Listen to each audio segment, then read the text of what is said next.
क्या बुमराह को बैन कर दिया जाएगा? क्या बात कर रहे हैं? 14 नवंबर के दिन सुबह ईडन गार्डन में इंडिया वर्सेस साउथ अफ्रीका का टेस्ट मैच होना था, लेकिन इसी दिन बिहार चुनाव का रिजल्ट भी आना था। बिहार चुनाव में चाचा नेहरू के बर्थडे वाले दिन कांग्रेस ने जो प्रदर्शन किया है उसको देखकर एक बार को नेहरू जी भी कह देते क्या। लेकिन इस मौके पर जब पूरा फोकस बिहार और वहां के चुनाव पर था, तभी बुमराह भाई ने मैच के बीच कुछ ऐसा कर दिया कि बवाल और कंट्रोवर्सी हो सकती है। अब इस पे हुआ ये कि साउथ अफ्रीका के कप्तान थेम्बा बवुमा के खिलाफ बुमराह ने एक एलबीडब्ल्यू अपील करी, अंपायर ने नॉट आउट दिया, तो बुमराह भाई कंसल्ट करने पंत के पास चले गए। ऋषभ पंत ने कहा कि मुझे नहीं लगता आउट है, ऊपर लगी है। इस पर बुमराह ने कहा कि ऊपर तो लगी है लेकिन ये तो बौना है ना। क्या बोला तूने? फिर शुभमन गिल के पास भी जब बुमराह गए तो उन्होंने कप्तान को कन्विंस करने के लिए फिर कहा कि बौना भी है एंड स्टोक्स कंट्रोल उदय। अब लोग इस पर बटे हुए नजर आ रहे हैं। बुमराह के ऊपर बॉडी शेमिंग का आरोप लग रहा है। कुछ का कहना है कि क्रिकेटर तो खेलते टाइम कुछ भी बोल देगा। ये तो ब्रॉडकास्टर को सोचना चाहिए कि वो स्टंप माइक ऑन क्यों रखा है।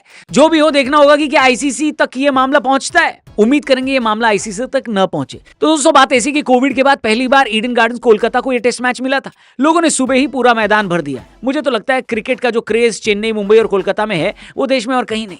कोहली भाई की बात कभी कभी सच लगती है कि टेस्ट के सेंटर फिक्स कर देने चाहिए। खैर, इंडिया टॉस हारी, जो कि इस साल बिल्कुल भी नई बात नहीं है। अगर टॉस जीत जाए तब ब्रेकिंग न्यूज बनती है। मैच शुरू हुआ तो लगा कि बुमराह और बाकी सारे गेंदबाज अलग अलग पिच पर बॉलिंग कर रहे हैं, क्योंकि जहां पर जसप्रीत बुमराह के 1 ओवर 1 रन प्रति ओवर के हिसाब से आ रहा था, वहां बाकी सब 6 से ऊपर का रन रेट दे रहे थे। पहले विकेट के लिए पार्टनरशिप भी 57 की हो गई, लेकिन एक बेहतरीन बोल्ड मारकर बुमराह ने इंडिया को ब्रेक थ्रू दिलाया और फिर जो हुआ उसकी उम्मीद साउथ अफ्रीका वालों को भी नहीं थी। कोलैप्स शुरू हो गया। लंच तक आते आते साउथ अफ्रीका की 3 विकेट गिर गए, स्कोर 105। लेकिन असली खेल लंच के बाद शुरू हुआ। बुमराह पर पिछले 2 टेस्ट सीरीज से बड़े आरोप लग रहे थे। इंग्लैंड सीरीज में उनको इतना क्रिटिसाइज किया गया, उन्होंने सारे टेस्ट मैच नहीं खेले। फिर जो टेस्ट मैच खेले भी इंडिया जीती नहीं, और जो नहीं खेले उसमें जीत गई। इस बात को लेकर भी उन पर बहुत सारी फप्तियां कसी गई। फिर जब सिराज ने इंग्लैंड में अच्छा किया तो उनको विश नहीं किया बुमराह ने, इस बात पर उनको ट्रोल किया गया। इसके बाद बुमराह का वेस्टइंडीज के खिलाफ भी प्रदर्शन अच्छा नहीं था। अचानक से बुमराह के खिलाफ माहौल बन गया था, जहां पर यह बोला जा रहा था कि वो ओवररेटेड है। लेकिन बुमराह ने बता दिया कि पूरा इंडिया जस्सी भाई पर क्यों बिलीव करता है। आप सोचो, साउथ अफ्रीका जितनी ओपनिंग पार्टनरशिप 57 की लग गई थी, और जो बड़े स्कोर की तरफ अग्रसर थे, वो अगले 102 रन पर अपने पूरे 10 विकेट गंवा देते हैं। उनको समझ नहीं आता कि साथ में उनके हुआ क्या। मैं बताता हूं अफ्रीका वालों, आपके साथ क्या हुआ है। आप जस्सी भाई के ब्रिलियंस का शिकार हुए हो।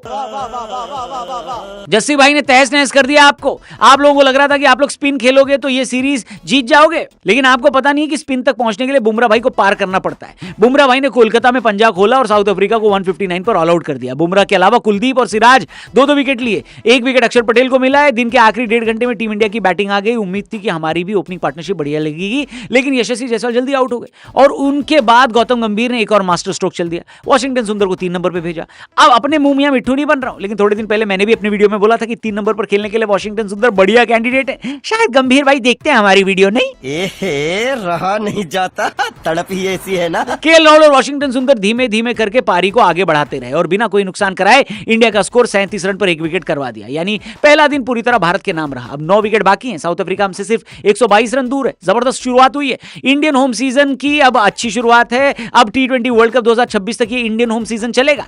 आप पहले दिन के खेल पर क्या कहना चाहते हो, कमेंट करके बताना। आपको क्या लगता है, बुमराह को अपनी जबान संभालनी चाहिए या आपको लगता है यार बात बेवजह बढ़ा रहे हो, क्रिकेटर्स ऐसा बोल देते हैं, इतना सीरियसली इस सब चीज को नहीं लेना चाहिए। जो भी आप सोचते हैं कमेंट करना, चैनल को सब्सक्राइब करना।